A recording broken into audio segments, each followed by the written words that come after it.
Hey guys, so I wanted to pop on and give you a little lesson here on some cases that we have factoring that we haven't talked about yet. That is problems that will factor more than one time. So you kind of saw this with the difference of squares notes when you had a section where it asks you to find the greatest common factor first and then take the difference of squares. So that was just like a double step that you had to take to factor it even more to get it to its smallest factor. And so that's kind of what we're going to do. Okay, so a lot of this will have to do with either breaking down the difference of squares twice, or a lot of greatest common factor, finding that, and then factoring the rest of it out. So the first one that I want to talk about is x to the fourth minus 1. Now, because this is x to the fourth minus 1, it's a special case, really mainly because of this right here. Okay, because there's a 1 there, we are able to take the difference of squares, because the square root of 1 is 1. 1 squared is 1. So this is an easy one to deal with, really. So let's go ahead and start there. Let's start with the difference of squares. Okay, because we're going to remember that with the difference of squares, we've got a plus and a minus in there. And then we know that the square root of 4 is going to leave us with x to the second. Okay, and then the square root of 1 is going to leave us with positive 1 and negative 1. All right, so let's start with this one. Can we factor this one any more than it already is? We can't. So we're going to leave this as x squared plus 1 down here. Now, what about this one? This one is the difference of squares, because we have a square, we have a subtraction sign, and we have a number that we can take the square root of that is a perfect square, if you would count one as a perfect square. So this one is where we can factor more. So again, if we're doing the difference of squares, we're going to have a plus and a minus because the middle has to cancel. Our 1s are going to go at the end because that is the square root of 1. And then the square root of x squared is just x. So this then is going to be our final factored form. Say that 3 times fast. Final factored form. Okay. Let's move on. Guess I'm using toilet paper to erase my whiteboard. Wasting it. Okay. Another example.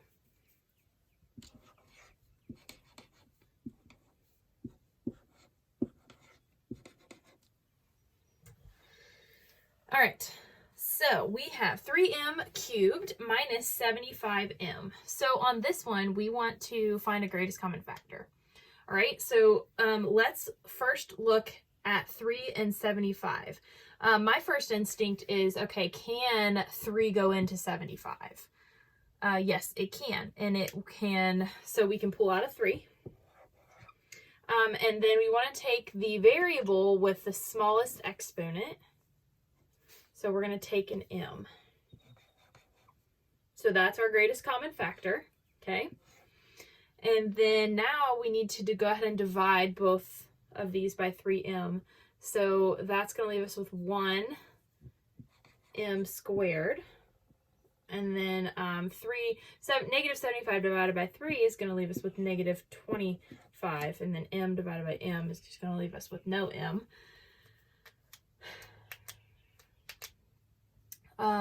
All right, so now we've got 3m, and then we've got m squared minus 25. Well, what do you notice about this? We can do the difference of squares here. So we're going to drop down our 3m, okay, and then we are going to do our difference of squares. Plus and a minus, what is the square root of m squared? Well, that's just going to be m. Okay, and then the square root of 25 is going to be positive and negative 5.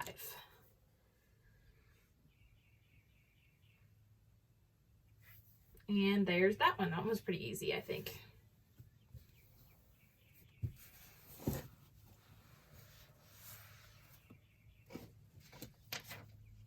Okay, now let's talk about this one.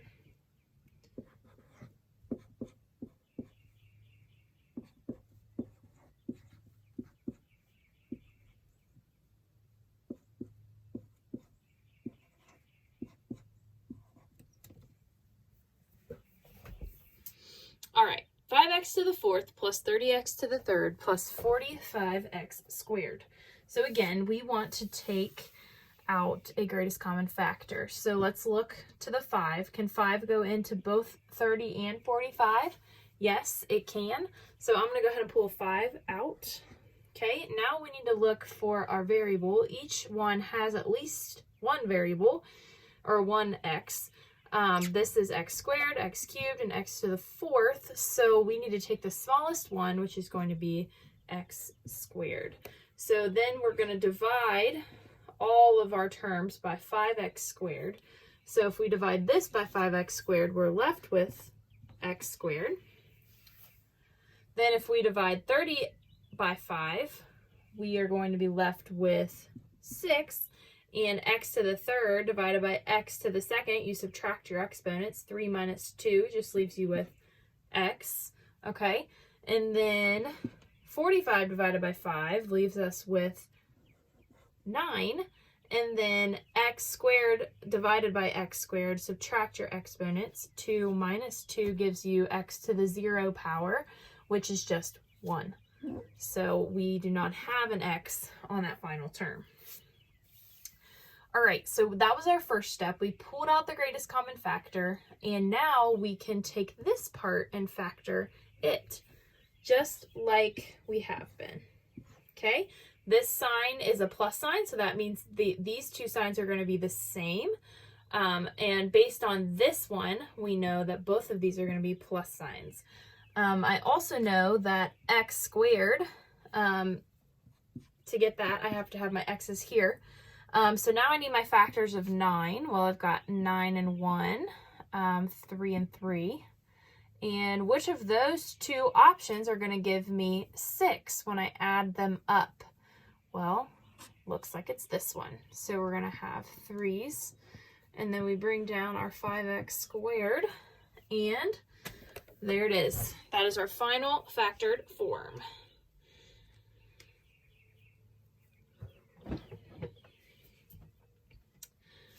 So there's one more case that I want to talk about, and then I'm going to leave you with some practice problems. Okay, so what you'll want to do is pause the video when I put up the practice problems so that you can write them down. But I will probably end up posting them anyway, so we'll see. But, all right, so actually I'm going to write up this problem here, and then we're going to talk about it.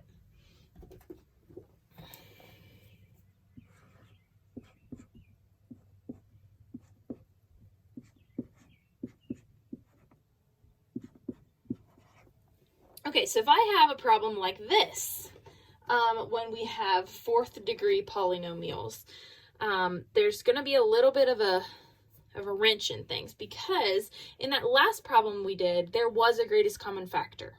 Okay, we were able to pull out the 5x squared, and then that gave us something we could factor.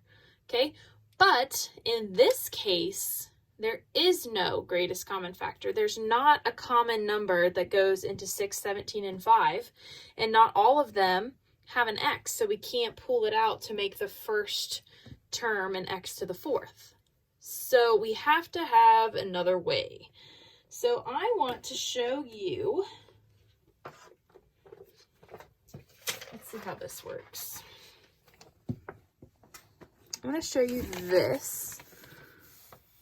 So if you can kind of see that, I don't know if I can, okay, good, I can zoom in. Okay, so sometimes you can use substitution to factor higher degree polynomials using the techniques you have learned for factoring polynomials of the form ax squared plus bx plus c.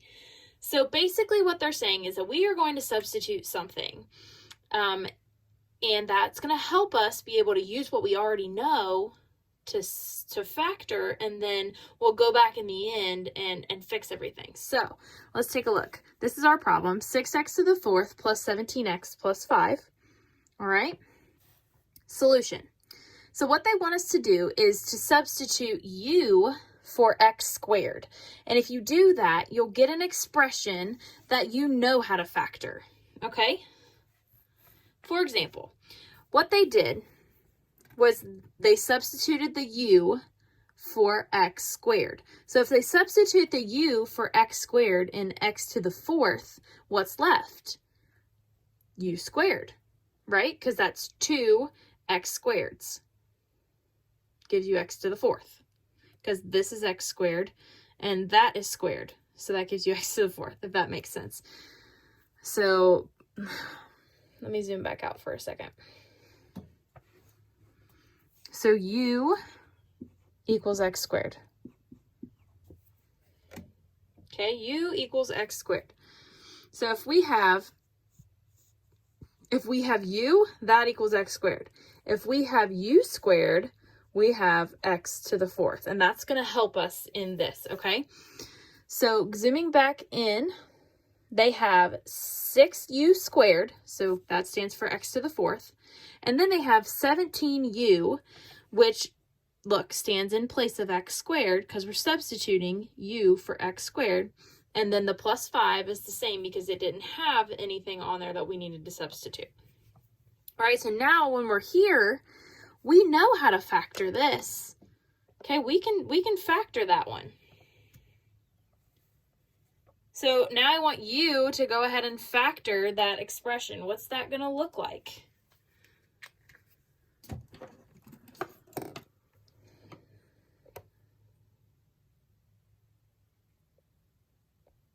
Giving you a second to work on that. 6u squared plus 17u plus 5. Well, excuse me, 6u squared plus 17u plus 5 will factor to 2u plus 5 and 3u plus 1. All right? So now that we have that, all we have to do then is resubstitute in our, what the u stands for. So we just have to change the u. So then substitute x squared for u in the factored expression. So instead of 2u plus 5, 3u plus 1, we're really going to have 2x squared plus 5, 3x squared plus 1.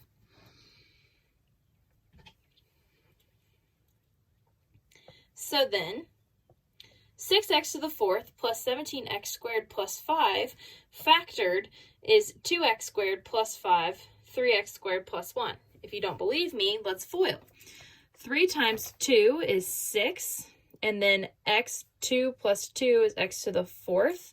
2x squared times 1 is 2x squared. 5 times 3x squared is 15x squared. And 5 times 1 is 5. 6x to the fourth.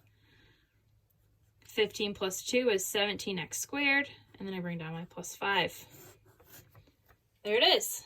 So it works. I know that's a crazy way to think about it, but sometimes you got to do what you got to do in order to factor, because it may not look like it's going to factor, but you have to try everything in your power to prove that it cannot factor. Okay? All right, I'm going to do an example with you. Now, this one you might not necessarily have to,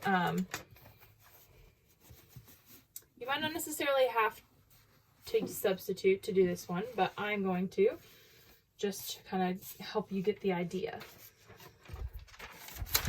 All right.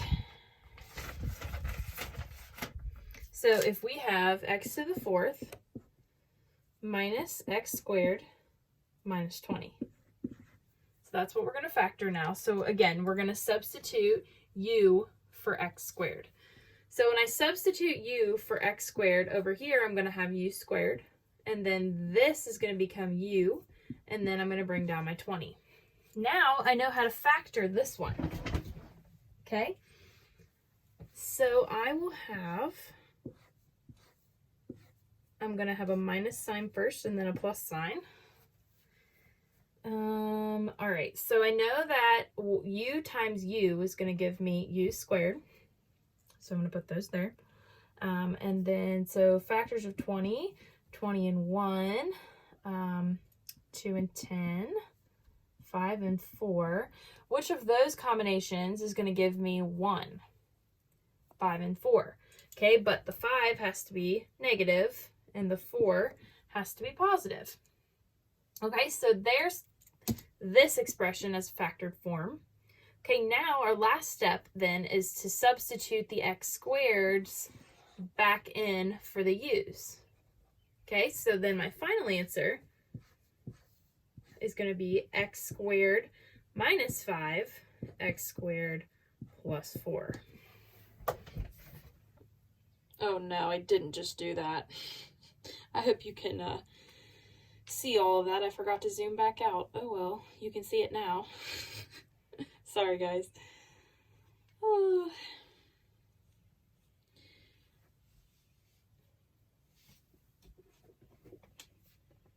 All right, here's what I want you to do. I want you to do the odd numbers on this practice section as your warm-up for today as you continue to finish your Mad Lib if you haven't already. So again, the odd ones, we did number 1 together, and yes, I do want you to do number 15. I want to challenge you. Okay, so remember, you're substituting u for x squared. Okay, some of them you might not have to do it, but I think that you should try on those easy ones, especially these first, like 1, 2, 3, 4, or well, 1 and 3, especially. I mean, we already did 1, but you know what I mean. Go ahead and do that on those so that you're getting the hang of it as you go. All right, let me know if you have any questions. Send me Marco Polo, send me a remind message, send me an email, whatever. Hopefully I can help you out.